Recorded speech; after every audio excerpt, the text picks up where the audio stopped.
अस्सलाम वालेकुम नाज़रीन, प्रोग्राम हमारे हीरोज़ में मैं हूं आपकी होस्ट सोनी राना। ज़िंदगी में आपने बहुत से हीरोज़ देखे हैं। हमारा इस प्रोग्राम का जो मकसद है वो ये है कि हम हिडन टैलेंट को बाहर लाएं। वो हीरो जिन लोगों का आपको पता नहीं, हमारे पूरे पाकिस्तान का नाम रोशन करने वाले ऐसे ऐसे हीरो छुपे बैठे हैं, ऐसे ऐसे लोग छुपे बैठे हैं, ऐसी ऐसी शख्सियत छुपी बैठी हैं जिनका हमारी आवाम को नहीं पता, हमें भी नहीं पता। क्यों?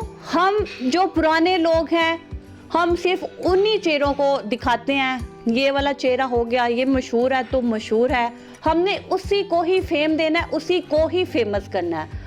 हम अपने हिडन टैलेंट को बाहर लाना चाहते हैं, क्यों ना लाएं? हमारे पूरे पाकिस्तान का नाम रोशन करने वाले वो लोग होते हैं।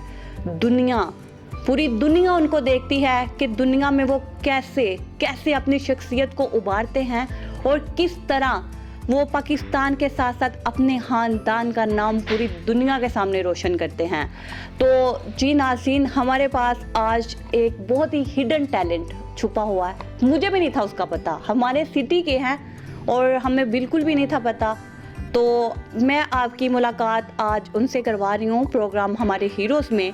तो आए उनसे मिलते हैं और आज हम स्पेशली उनके घर मिलने आए हैं उनसे। अस्सलाम वालेकुम। वालेकुम सलाम and you are most welcome and every time welcome. Thank you so much ji. Taimur नाम है आपका, मलिक तैमूर या तैमूर मलिक? तैमूर मलिक जी। क्या हाल चाल है आपका? अल्हम्दुलिल्लाह जी, अल्हम्दुलिल्लाह। आप सुनाएं? अल्हम्दुलिल्लाह मैं ठीक ठाक। हमारा जो प्रोग्राम हो रहा है हमारे हीरोज़, इसमें मैं नाज़रीन आपको बताना चाहती हूँ कि 43 कैंडिडेट थे, उनमें से ये टॉपर हैं और उन्हीं में से इनको बेल्जियम की स्कॉलरशिप मिली है। और ये हमारे पूरे पाकिस्तान के लिए ऑनर की बात है। जिन 43 कैंडिडेट्स में इंडिया और भी मुख्तलिफ, इनसे पूछना, पूरे साउथ एशिया के लोग आए हुए थे और उनमें से इन्होंने टॉप किया है। तो हम इनसे जानते हैं इनको कैसा फील हो रहा है इस कामयाबी पे। इनकी और भी बहुत सी कामयाबियां जो हम आपको बताते रहेंगे साथ साथ। जी आप मुझे बताएं, 43 थे कि 47 थे? There are 47 candidates from all over the developing countries throughout, from like India, Bhutan, Vietnam and then to Afghanistan to Iran. और इसके बाद उन 47 कैंडिडेट्स, अब मैं उर्दू में थोड़ा इजी हो जी श्योर। तो 47 कैंडिडेट से और एप्लीकेशंस 47 की उन्होंने एक्सेप्ट की थी। उन 47 कैंडिडेट्स के उन्होंने इंटरव्यू रखे। मेरा वो इंटरव्यू जो है ना 1 घंटा 10 मिनट का हुआ। वेरी गुड, माशाल्लाह, बहुत अच्छी बात है। आपको क्या लगता था कि आप टॉप कर जाएंगे या आपको बेल्जियम के लिए स्कॉलरशिप मिल जाएगी, आप बेल्जियम जा सकेंगे? होता है ना समटाइम इंसान नर्वस होता है, वो कहता है कि मैं ये चीज़ नहीं कर सकता। तो आपको क्या फील हो रहा था? मैं तो एक जी एवरेज स्टूडेंट हूँ। थ्रू आउट मेरा जो एजुकेशन करियर है उसमें मैं 65 से 75% के अंदर ही मेरे नंबर रहे हैं, ना नीचे ना कभी टॉप किए, नंबर 1। सेकेंडली, जहाँ तक मुकाबले की बात थी तो उसमें मेरा एक्सपोजर थोड़ा ज़्यादा था रिसर्च में, और प्लस ये कि मेरा साथ सेमिनार्स और कॉन्फ्रेंसेस अटेंड करना और उसके अलावा इंडिपेंडेंट रिसर्च पेपर करना और प्लस प्रोजेक्ट राइटिंग करना। इवन दो कि मैंने एक HEC का भी प्रोजेक्ट लिखा था, जो कि ऑलमोस्ट में ऐसे 13.5 लाख का प्रोजेक्ट था। और बीइंग लाइक उसमें सबसे कमाल जो वो टीचर्स का आता है कि टीचर्स जो है ना वो उंगली पकड़ते हैं और आगे ले जाते हैं। मुझे आज भी वो दिन याद है कि मैंने जब अपने हेड ऑफ डिपार्टमेंट का दरवाज़ा नॉक करके कहा कि सर ये आपने बाहर ब्रेन्स की तस्वीरें लगाई हैं, स्टैट्स का और ब्रेन का आपस में क्या रिलेशनशिप है सर? तो सर ये क्या काम है, कि क्या मैं भी कर सकता हूँ सर? तो सर ने कहा व्हाई नॉट, आप आए, मुझे ज्वाइन करें। वो दिन था तो मैंने भी वो दिन रात एक की है, मैंने उस पर काम किया, उसको सीखा। और पाकिस्तान में मैं यहाँ से just there are like 5 to 10 scholars जो कि न्यूरो इमेजिंग साइंस में काम कर रहे हैं। आल्दो कि मेरी जो स्पेशलाइजेशन है वो स्टेटिस्टिक्स में, तो हम स्टेटिस्टिक्स में जो डेटा होता है उसको एनालाइज कर रहे होते हैं, और वो डेटा ब्रेन का भी हो सकता है, न्यूरो इमेजिंग डेटा हो सकता है। तो फिर by mixing of this data with our statistical approaches हमको हिडन नॉलेज को एक्वायर करते हैं। तो मेरे यहाँ से इंटरव्यू में भी यही क्वेश्चंस थे कि पहले इंटरव्यू में तो उन्होंने मुझे फुल बैकग्राउंड से शुरू किया, फैमिली बैकग्राउंड बताएं, आप पाकिस्तान से बिलोंग करते हैं, आपके पास तो यहाँ पे कोई फैसिलिटी नहीं है, तो आप न्यूरो साइंस में कैसे आ गए हैं, आप ये काम कैसे कर रहे हैं। तो एक तो ये था, और सेकंड इंटरव्यू में मुझसे ये पूछा था कि हाँ वाई वी सिलेक्ट यू, हम आपको क्यों सिलेक्ट करें, मतलब इतने कैंडिडेट्स हैं और आप तो एक डेवलपिंग कंट्री से हैं, तो आपके ऊपर तो हमें मेहनत करनी पड़ेगी। तो वो भी मेरा था कि मुझे याद है कि मैं अभी कल भी एक इंटरव्यू में मैं बता रहा था कि मैं प्रोफेसर को इंटरव्यू के दौरान कह रहा था कि सर क्या मैं आपको अपने बारे में और बता सकता हूँ जो आपको फैसला करने में आसानी हो जाए। तो वो ये था ये sure why not go on. तो मैं उनको ये बता रहा था कि sir from the day very first कि मैं जब मास्टर डिग्री में मैं चाइना में था तो मैं लैब में पीएचडी स्कॉलर्स के साथ रहता था, तो मेरा टोटली जो एक्सपोजर था ना वो मेरा पीएचडी स्कॉलर्स के साथ हुआ था। यानी ऑन द वन साइड मैं क्लास अटेंड करता था और ऑन द अदर साइड मैं लैब्स में जाके पीएचडी स्कॉलर्स के साथ बैठता था। तो उनके साथ जो मेरी अंडरस्टैंडिंग और जो मैंने उनसे सीखा ना, उसने मुझे इस काबिल बनाया कि मैं इस प्लेटफॉर्म पे पहुंचा।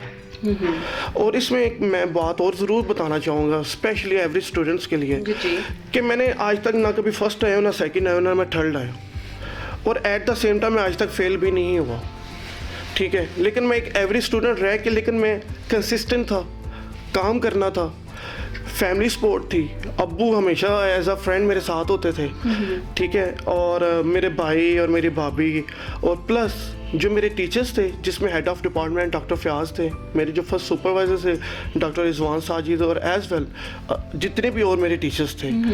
और at the same time I want to say thanks to professor नियन शंग थांग जो कि मेरे सुपरवाइजर थे चाइना में। अच्छा। मेरे सुपरवाइज़र और को सुपरवाइज़र डॉक्टर फयाज, इनके अंडर मैंने सुपरविजन में जो है ना अपना रिसर्च किया, काम किया, और हम इस काबिल हुए कि हम उसको पब्लिश भी करवा सकें। तो वो पब्लिकेशन भी एक जो है ना वो इसका एक फैक्टर था मेरी सिलेक्शन के अंदर। और इस तरह अल्हम्दुलिल्लाह ये बहुत ऑनर की बात है। और मलिक तैमूर जो बेल्जियम जा रहे हैं पीएचडी की डिग्री हासिल करने जा रहे हैं, और ये बहुत ही कम पाकिस्तानियों के लिए मतलब पाकिस्तानियों के लिए बहुत कम बात है, ऑनर की बात है हमारे लिए, पूरे पाकिस्तान के लिए कि पूरी दुनिया में से चुने गए हैं, साउथ एशिया में से। और आप जो रिसर्च कर रहे हैं ब्रेन पे, दिमाग पे रिसर्च करने का आपको कैसे ख्याल आया? हालांकि मैंने लोगों से सुना हुआ है, मैंने खुद तो नहीं स्टूडेंट स्टैट्स की, तो वो कहते हैं कि जो स्टैट्स है वो मुश्किल है, लगता है। सबसे पहले जो स्टैट्स है ना पाकिस्तान में उसको बहुत ही ना और ही एंगल से देखा जाता है कि पहले तो ये कि इनका स्कोप नहीं है, सेकेंडली ये जिसको कहीं एडमिशन नहीं मिलता उसको स्टैट में एडमिशन मिल जाता है, ठीक है, ये बड़ी एक रियलिटी है। और तीसरा ये कि जी स्टैट वाले डिग्री करके ज़्यादा से ज़्यादा क्या कर लेंगे, कोई सरकारी नौकरी कर लेंगे, कोई प्राइमरी स्कूल में लग जाएंगे, कोई सरकारी टीचर लग जाएंगे, और एक और चीज़ कि ट्यूशनें पढ़ा लेंगे। हाँ बिल्कुल, ठीक है। लेकिन करंटली अब ये सिचुएशन है कि कोई पीएचडी, कोई रिसर्च बगैर स्टैट के हो ही नहीं सकती। ये सबसे बड़ा एडवांटेज आया है, इसलिए कि अब जो लेटेस्ट जो काम चल रहा है वो कंप्यूटर साइंस में आप आ जाएं, डीप लर्निंग आ जाएं, प्लस आप डेटा साइंस में आ जाएं, और उसके बाद आप उसके मशीन लर्निंग एल्गोरिथम्स में आ जाएं। ये सब मिल मिला के जो कुछ भी हो रहा है ना, इसके पीछे स्टेटिस्टिक्स ही है नंबर 1। और दूसरी बात जो ये है ना कि मैं कैसे आया हूँ स्टैटिस्टिक्स के अंदर या न्यूरो साइंस में मैं कैसे आया हूँ, तो ये भी एक मेरे लिए भी क्वेश्चन था कि मैं बात करता हूँ डेटा की, डेटा हर किस्म का होता है। इसी तरह जब मुझे ये पता चला कि ब्रेन का भी डेटा होता है, तो वो डॉक्टर फयाज साहब थे जिन्होंने मुझे इस रास्ते पे लेकर आए। लेकिन बहुत से लोग हैं जो अभी भी मुझसे ये सवाल करते हैं कि यार ब्रेन में से डेटा कैसे आ जाता है, ब्रेन में से नंबर कैसे निकल आते हैं। ये भी एक क्वेश्चन है कि आप कैसे कह रहे हैं कि आप ब्रेन के ऊपर काम करेंगे, ब्रेन तो वो तो एक पता नहीं पानी की तरह ब्रेन होता है, तो वो उसमें डेटा कैसे किधर से आ गया। तो मैं आपको बताना चाहूँगा कि नॉर्मली आपको पता है, कॉमनली सबको पता है, सीटी स्कैन का पता होगा, एक एमआरआई मशीन होती है जिससे वो ब्रेन स्कैन करते हैं। आजकल एक लेटेस्ट मशीन आई है, उसको कहते हैं एफएमआरआई। उस मशीन का कमाल ये है कि फॉर एग्जांपल मैं इस वक्त अपना ये हाथ हिला रहा हूँ ना, तो इस वक्त ये मेरा हाथ हिलाने की वजह से मेरे ब्रेन के वो रीजन जो कि ये काम मुझसे करवा रहा है, वहाँ पे उस रीजन में एक एक्टिविटी स्टार्ट हो गई है। अब वो एक्टिविटी क्या है, वहाँ पे ब्लड ज़्यादा जाना शुरू हो गया, वहाँ पे इलेक्ट्रिकल पल्सेस ज़्यादा जाना शुरू हो गए, वहाँ पे न्यूरल एक्टिविटी बढ़ गई है। जब वो एक्टिविटी बढ़ती है ना, तो वो as compare to other brain regions वो ज़्यादा होती है। उस मशीन का कमाल ये है कि जब वो ब्रेन स्कैन करते हैं तो वो हमें वो लोकेशन दिखा देती है कि ये काम करेंगे तो ब्रेन का कौन सा वो हिस्सा है जो ये काम करवा रहा है। अगर मैं इस वक्त बोल रहा हूँ तो ब्रेन का वो कौन सा हिस्सा है जो ये काम करवा रहा है। जी जी। तो ये वो fMRI मशीन का कमाल है जिसकी वजह से वो डेटा जो है ना जनरेट हो रहा है। यानी हमें उस लोकेशन का पता चलता है, उस लोकेशन में इंटेंसिटी वैल्यूज़ आती हैं, उस वैल्यूज़ को हम मतलब आगे से वेरिएबल्स और वेरिएबल्स से आगे हम स्टैटिस्टिक्स के मल्टीवेरिएट मेथड्स में लेके जाते हैं। अच्छा जी, सर्कैडियन रिदम्स के बारे में हम जानते हैं कि जैसे नेचुरली कि हम दिन को पूरा दिन रोशनी होती है और हम उसमें काम करते हैं, और उसी तरह कुदरती निज़ाम में भी रात को हम सोते हैं और लेकिन आपको लगता है कि हम सब रात को बड़ी जल्दी सो जाते हैं? मुझे तो बिल्कुल भी नहीं लगता, 2 बजे से पहले नींद ही नहीं आती। अगर आ भी जाए तो दिमाग जाग रहा होता है, वैसे बंदा वो जिंदगी में होता है। बिल्कुल ऐसे है। उसकी एक जो मेन रीज़न है ना, वो इसकी लाइट है। अच्छा। इसकी डिस्टर्बेंस है जो आपको आगे जाके डिस्टर्ब कर रही होती है। इसके आपने एक सेल फोन के भी में एक फंक्शन होता है, अगर आप सेटिंग्स में जाके देखें ना, वो होता है ब्लू लाइट्स के ऊपर। ओके। आपने देखा होगा माइट में कि do you want to on your blue lights और ऑफ द ब्लू लाइट। वो माइट भी मेरे सेल फोन में वो एडवांस फंक्शन में हो। वो एक लाइट होती है नीली रोशनी, उसको बंद किया जाता है। वो फंक्शन सेटिंग्स में होता है एंड्रॉइड सेल फोन में। उसको इसलिए बंद किया जाता है कि वो उसके ऑन होने से आपको नींद नहीं आएगी। वो डायरेक्ट हमारे ब्रेन रीजन्स में जाके इफेक्ट करती है। और वो एमिजी गाल्डा है, हमारा एक ब्रेन रीजन है जिसका काम उस वक्त शुरू होता है जब हम सोते हैं। तो जब हमने सोना ही नहीं है, उसके टाइम पे उसको हमने काम ही नहीं लेना उस चीज़ से, तो फिर वो ये डिस्टर्बेंस शुरू होती है। वो एक्चुअली में जी जी बिल्कुल, वो होता भी हमारे साथ ऐसा कि हम मोबाइल देख चुके हैं ना, तो देखा है कुछ भी नहीं है, किसी की कॉल नहीं है, किसी का मैसेज नहीं है, फिर हमारे जहन में ऐसा आता है कि हम कहते हैं डाटा कनेक्ट कर लें या वाईफाई कनेक्ट कर लें। वो हमारा जहन जो होता है ना, वो अटका होता है किसी ना किसी चीज़ पे। जी नाज़रीन, इन्होंने बताया जिस तरह, और उसके साथ साथ बेल्जियम का मैंने बता दिया कि इनको स्कॉलरशिप मिली है और ये बेल्जियम जा रहे हैं 19 को जा रहे हैं, शायद 19 को जा रहे हैं। उसके साथ साथ इनको एमफिल की भी स्कॉलरशिप मिली, और एमफिल जो है इन्होंने चाइना से की है, और ये कोई लाहौर, कराची, इस्लामाबाद से नहीं है। छोटे से शहर है, छोटा सा कस्बा है, गुजरांवाला का कस्बा। गखड़ सिटी, गखड़ मंडी के नाम से मशहूर है। फ़िलहाल 1-2 साल पहले इसको गखड़ सिटी बोला गया है, और गखड़ मंडी भी कहते हैं, गखड़ सिटी भी कहते हैं। तो तहसील जो है वो हमारी वज़ीराबाद है, और हमारे लिए बहुत ही खुशी की बात है कि गखड़ में भी ऐसे हीरे छुपे हुए हैं जिनको तराशना चाहिए, क्योंकि हीरा तब ही बनता है जब तराशा जाता है। तराशने के बगैर कभी हीरा हीरा नहीं होता। तो मुझे आप ये बताएं कि आपने एमफिल के दौरान, मुझे पता चला आर्टिकल्स भी लिखे हैं, कोई एक आर्टिकल है आपका, और चाइना में आपका इंटरव्यू भी हुआ है, उसका भी कुछ शाया वगैरह कुछ चीज़ें हुई, आर्टिकल्स वगैरह, वो आप हमारे नाजरीन को दिखाएं भी, और साथ साथ हमें भी बताएं, क्योंकि मुझे इसका नॉलेज बहुत कम है। श्योर। सबसे पहले तो मैं ये बताऊंगा कि मैं यूनिवर्सिटी ऑफ गुजरात से मैंने BS ऑनर की डिग्री ली स्टेटिस्टिक्स में, जिसको हम उर्दू में शुमारियात कहते हैं, या महकमा शुमारियात जिसे कहते हैं, जो पॉपुलेशन और ये सारा मरदमशुमारी करते हैं, उससे रिलेटेड है। लेकिन वो एक फील्ड है, मल्टीपल यूजेस हैं स्टेटिस्टिक्स के, नंबर 1। सेकेंडली ये कि मैं चाइना गया कैसे और उसकी स्कॉलरशिप के बारे में। मैंने थीसिस जिस मेथड के ऊपर काम किया ना, मैंने जिस टेक्निक को मैंने यूज़ किया, उसका नाम था स्ट्रक्चरल इक्वेशन मॉडलिंग। तो जब मुझे घर से मुझे गाइड किया गया कि आप ना अब अब्रॉड में ना अप्लाई करें, तो उसमें एक ऑप्शन जो है ना वो चाइना का मुझे बताया गया। तो मैंने फिर क्या किया, मैंने स्ट्रक्चर इक्वेशन मॉडलिंग को जहन में रख के, यानी जो जिसमें मेरी एक्सपर्टीज़ थी, मैंने उन प्रोफेसर्स को सर्च करना शुरू किया गूगल पे, रिसर्च गेट पे, कि जो कि इस मेथड पे काम कर रहे हैं स्ट्रक्चर इक्वेशन मॉडलिंग में। इस तरह मुझे वो प्रोफेशन नियनशंग थांग जो है उनके साथ मेरा रब्ता हुआ, उनको मैंने ईमेल की और उनको मैंने अपनी एक्सपर्टीज़ का बताया कि सर मैंने अभी ये थीसिस किया है, ये मैंने काम किया है और आपका और मेरा जो रिसर्च का जो एरिया है वो बिल्कुल सेम है, तो क्या मैं आपके पास आके काम कर सकता हूँ? अच्छा। And that is how we connect with each other and that is how I got the scholarship and I was under his supervision I completed my MS in statistics, number 1। और एट द सेम टाइम मैं जब China में गया तो मैं समझता हूँ कि मेरी ग्रूमिंग में जो इंटरनेशनल एक्सपोजर हुआ ना उसकी एक रीज़न ही चाइना है। China is amazing country and full of wonders and I am very happy to say that and I am very sincerely saying that and I am very truthfully saying this। ये reality है, माने या ना माने, China एक हकीकत है।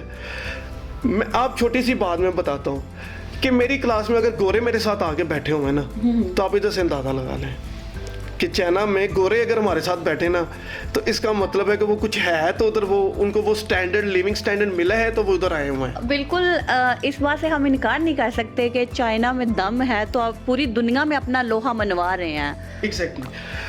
और उसके बाद मैं आपको बताऊंगा कि चाइना में मुझे ट्रैवलिंग जो है ना उसका जो है ना मुझे पता ही नहीं था कि मेरे अंदर ये भी एक छुपा हुआ था, एबिलिटी थी कि मैं ट्रैवलिंग भी कर सकता हूँ और अकेला भी कर सकता हूँ। मैं चाइना में शुरू हो जाए आप यांगचो, सूचो, शंघाई, बीजिंग, ग्वांचो, नानिंग, इस तरफ आ जाएं तो चंगतू, शंगलीला, उसके बाद आप उधर आएँ जो शिशवंग पन्ना, फिर इधर आ जाएँ तो ओलोमची, फिर काशगर, फिर आगे आ जाएँ ताशकुरगन। ये चाइना का अगर आप मैप खोलें तो मैंने कोई ऐसा उनका बड़ा सिटी जो है नहीं छोड़ा। अच्छा। सब का सब मैंने एक्सप्लोर किया है। मैंने लोकल ट्रेन पे भी सफ़र किया है, मैंने 34 घंटे का सफ़र किया है, मैंने पाकिस्तान का सफ़र किया है, चाइना से पाकिस्तान का कुनमिंग सिटी जहाँ मैं था तो वो 70 घंटे का मेरा सफ़र था लोकल ट्रेन पे। तो उसकी रीज़न ये थी कि मैं चाइना को एक्सप्लोर करना चाह रहा था, चाइना को जानना चाह रहा था कि ये इन डेवलप कैसे हुए हैं। मैं कल अपने टीचर को मिला था, ट्यूशन टीचर को मैं मिलने गया था, ऐसे ही उनका सलाम करने के लिए गया था। मेरे जो जिनसे मैं इंटरमीडिएट में मैं ट्यूशन पढ़ता था, अच्छा। उनको सिर्फ ये बताने के लिए कि sir I am very thankful to you, आपने मुझे पढ़ाया और मैं अच्छा ये तो नहीं बताने के सर देख ले मुझे में भी दम है, मैं आ गया। ऐसे ही था। तो सर को भी मैं यही बता रहा था, मैं क्या सर मैं और मेरे दोस्त हम ये ढूंढते रह गए कि हमें ना चाइना में कोई गाँव मिल जाए जहाँ हम ये कहेंगे यहाँ पे अभी भी ना कोई तरक्याती काम होना बाकी है, कुछ टूटी सड़क ही मिल जाए, हमें किसी पिंड में मिल जाए, लेकिन ऐसा हो नहीं सका। जी नाजरीन, जी मलिक तैमूर के वालिद मोहतरम हैं और एयरफोर्स आर्मी से हैं, एयरफोर्स से हैं, इनका ताल्लुक है, रिटायर्ड हो चुके हैं। लेकिन अभी मेरा तैमूर से सवाल है, वो ये है कि होता है कहते हैं कि ये आर्मी के हैं, आर्मी वालों के बच्चे आर्मी ऑफिसर के हैं तो इतने लायक तो होते हैं, लेकिन ये इतने इंटेलिजेंट बच्चे नहीं थे, मेरी तरह ही थे। अच्छा आप बताएं आपको क्या लगता है? जी एवरेज स्टूडेंट ही था and I am proud to be average, ठीक है। और मेरी फील्ड भी स्टैट्स की और हम एवरेज को ही प्रेफर करते हैं, ना हम ज़्यादा को पसंद करते हैं ना कम को करते हैं। हम कहते हैं कि एवरेज वैल्यू होना चाहिए और I am satisfied with that, लोगों कह लें या जो भी है, ठीक है। अच्छा जी, अस्सलाम वालेकुम सर। वालेकुम अस्सलाम। जी सर, आपका क्या नाम है? मलिक अब्दुल सबूर, फ्लाइंग अफसर रिटायर्ड मलिक अब्दुल सबूर। जी जी। अच्छा सर, आप मुझे बताएं कि आप अपने बेटे की कामयाबी पर कितना खुश हैं? पहले चाइना में अपने झंडे गाड़ रहे हैं, पाकिस्तान को रोशन कर रहे हैं, और अब साथ ही बेल्जियम के लिए उड़ रहे हैं 19 को, पाकिस्तान का सिक्का और अपने नाम का और आपके नाम का सिक्का चमका के आएंगे जी मैं पाकिस्तान से हूँ, पावर। आप बताएं। यकीनन मेरा बेटा है तो मुझे तो उसके ऊपर बड़ा फ़ख्र है, बड़ी खुशी है और उम्मीद है कि ये जिस तरह से पहले से इसकी परफॉर्मेंस रही है इंशाल्लाह वहाँ आगे जाकर उससे भी ये बेहतर होगा, उससे भी आगे बढ़ेगा। क्योंकि जिस तरह ये तैमूर आपको बता रहा था कि इसकी इब्तदाई जो क्लासेस थी उसमें ये शरारती ज़्यादा था और एकेडमिक कम था। अच्छा। लेकिन ये जो आगे आया है मैं समझता हूँ कि जो इसका जो BS ऑनर वाला आखिरी साल था उसके अंदर इसके अंदर एक बड़ी वो कहते हैं कि वो जौहरी तब्दीली एक आई थी। उस वक्त फिर मैंने भी उसको सीरियस लेना शुरू कर दिया था कि अब ये पढ़ेगा। अच्छा। ठीक है। क्योंकि वो एक वक्त ऐसा आ गया था इसका, जहाँ एक टीचर जिसके नए आए थे वहाँ पर, डॉक्टर फयाज उस वक्त, कि ये जब हम घर में काम करता था तो ये अपने आप को समझो ये भूला हुआ है, ना इसे हमारी खबर है ना अपनी खबर है। अच्छा। बस लैपटॉप जब लेकर बैठ गया तो ना नींद हो रही है ना कुछ, लगातार ये फिर काम कर रहा था। तो फिर ये उस वक्त फिर जब इसने रिज़ल्ट देने शुरू किए, तब इसके परफॉर्मेंस सामने आनी शुरू हुई, तो मुझे इत्मीनान भी हुआ, खुशी भी हुई, और उस वक्त ये तवक्को भी पैदा हुई कि ये अब इंशाल्लाह आगे ये बढ़ेगा। तो वो फिर इसने साबित किया, जब इसका वो चाइना के लिए भी बड़ा अच्छी अपॉर्चुनिटी मिल गई, तो वहाँ भी इसकी कारकर्दगी बड़ी अच्छी रही। वो जहाँ जो इसके जो चाइनीज़ सुपरवाइज़र थे डॉक्टर थैंग, तो वो भी बड़े खुश थे इसके साथ। तो चूँकि ये पाकिस्तान से इसका तल्लुक़ था, फॉरेन स्टूडेंट था, इसलिए वो और भी बहुत ज़्यादा ऐसे होते थे उसके। मैं थोड़ा हैरान भी था, उसमें बड़ा फ़ख्र भी होता था, क्योंकि ये वहाँ एज ए मास्टर स्टूडेंट गया हुआ था, लेकिन उन्होंने इसको PhD स्टूडेंट में बिठाया हुआ था। अच्छा, माशाल्लाह। हाँ, ये जितने वो वहाँ 3-4 साल रहा है, वो जो उनकी PhD वाला जो ब्लॉक था, वो इसकी जगह वहाँ पर इसको मिली हुई थी। ये बहुत लकी साबित हुआ। अरे सर, कभी आपको ऐसा नहीं लगा, होता है ना, वालिदैन की ख्वाहिश भी होती है, उनका दिल करता है कि हम अपने बच्चों को इसी फील्ड में लेके आएँ। जैसा देखने में आता है, अगर कोई एयर फोर्स है तो उनके बच्चे उसी फोर्स में जाते हैं, डॉक्टर हैं तो वो अपने बच्चों को डॉक्टर्स ही बनाते हैं, टीचर्स हैं वो अपने बच्चों को टीचर्स ही बनाते हैं। तो आपको कभी ऐसा हुआ है कि चले मेरा ये बेटा ये बन जाए, मेरा दूसरे वाला बेटा जो है वो फोर्स में चला जाए, कभी ख्याल आया या नहीं? बुनियादी तौर के ऊपर तो मैं अपना, मेरा जो बच्चे जो बेबी रेजिंग का जो एक सब्जेक्ट है ना, उसमें मैं यही समझता हूँ कि बच्चों को बिल्कुल ओपन फील्ड दी जाए, कि जो बच्चे का अपना एप्टीट्यूड है, जो उसकी अपना पसंद है, वो फील्ड उसको मिले, तो वो उसके अंदर वो अपना एक्सेल करता है फिर वो बच्चा। That's a point. आपके बच्चे जो बनना चाहते हैं आप उनको बनने दें, उनको मौका दें कि वो खुल के खेलें। जब वो खुल के खेलेंगे ना, तो दुनिया में क्या, पाकिस्तान में क्या, दुनिया में राज करेंगे। और आपको पता चलेगा वाकई मेरे बच्चे में ये एबिलिटी थी, मेरे बच्चे में ये सलाहियत थी, और वो कामयाब हुआ है। और सर मुझे ये बताएं, मैंने सुना कि आपकी बहू भी माशाल्लाह अल्हम्दुलिल्लाह, मतलब वो भी प्रोफेशनल है किसी फील्ड में, और एक और बेटा भी कोई फील्ड चूज कर रहा है माशाल्लाह। जो इस तैमूर का जो बड़ा भाई है मलिक जवाद सबूर, वो और उसकी बेगम, वो दोनों असिस्टेंट प्रोफेसर हैं, और वो बेटा कामसर यूनिवर्सिटी में है, और बहू जो मेरी है वो कस्ट यूनिवर्सिटी में असिस्टेंट प्रोफेसर है, वो PhD है माइक्रोबायोलॉजी की। तो जो तैमूर की अपनी बेगम है, वो भी शायद उसने बताया है, वो भी PhD डॉक्टर है, और वो भी असिस्टेंट प्रोफेसर है, लाहौर में पढ़ा रही है वो। जी बहुत शुक्रिया आप दोनों का, बहुत शुक्रिया हमारे आज के बहुत ही मुअज़्ज़िज़ और मोहतरम जो मेहमान हैं उनका, कि उन्होंने हमें मौका दिया और हमने उनके ख्यालात आपके सामने लाए हैं। और आपके अंदर कोई भी हिडन टैलेंट छुपा हुआ है तो उसको छुपाएं ना, उसको निखारें, उसको बाहर लाएं, बताएं कि हम पाकिस्तान में हैं और हम पाकिस्तानी कुछ भी कर सकते हैं। पाकिस्तानी अगर चाहे तो अपना लोहा कहीं भी मनवा सकता है, जिस तरह इन्होंने मनवाया है। आप कभी हिम्मत ना हारें, आप हमेशा जीतें, जीतना सीखें।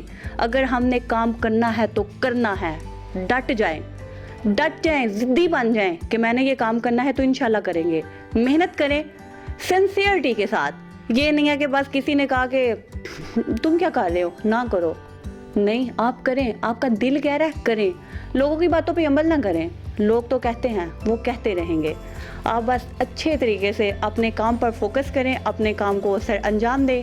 इंशाल्लाह आप भी मलिक तैमूर की तरह जीतेंगे, कामयाब होंगे। तो जी नाज़रीन, अब सोनी राना को इजाज़त दीजिए हमारे हीरोज़ प्रोग्राम से। इंशाल्लाह फिर मुलाकात होगी न्यू प्रोग्राम हमारे हीरोज़ में, तो न्यू मेहमानों के साथ। तो इजाज़त दीजिए, दुआ में याद रखिएगा। अल्लाह हाफिज़।